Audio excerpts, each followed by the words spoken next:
ICC cricket विश्वकप league 2 अन्तर्गत Scotland भ्रमणका लागि नेपाली राष्ट्रिय क्रिकेट टोलीको 15 सदस्यीय टोली घोषणा भइसकेको छ। नवनियुक्त प्रशिक्षक इस्टु 8 लवले रोहित पौडेलको कप्तानीमा टोली घोषणा गरिसकेका छन्।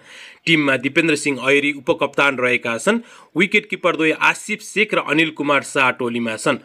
कुशल भुर्तेल, भीम सार्की र आरिफ शेख मात्र ब्याटर रहेका छन्। अलराउन्डर गुलसन झा र बसिर अहमदले पनि टोलीमा स्थान बनाएका छन्। बलरहरू सन्दीप लामिछाने, सोमपाल कामी, करण केसी, नन्दन यादव, रिजन ढकाल र ललित नारायण राजवंशी टोलीमा अटाएका छन्। हालसालै भने नेपाल युके टुरमा अभ्यास खेलहरू खेलिरहेको छ।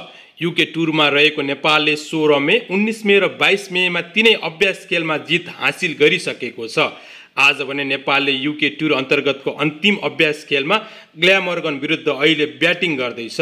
यो खेल सकेपछि नेपालले अभ्यास स्वरूप स्कटल्यान्ड एसँग 29 मे र 31 मेमा 2 ओडिआई खेल खेल्नेछ। त्यस लगत्तै ICC men cricket world cup league 2 अन्तर्गतको खेलमा नेपालले जुन 2 र जुन 8 मा स्कटल्यान्ड तथा जुन 8 र जुन 10 मा नेदरल्यान्डसँग खेल्नेछ। ICC men cricket world cup league 2 अन्तर्गत 12 खेल खेलेको नेपाल 2 खेलमा जित र 2 खेलमा अङ्क बाँडेर 6 अङ्कका साथ टेबलको पुछारमा छ।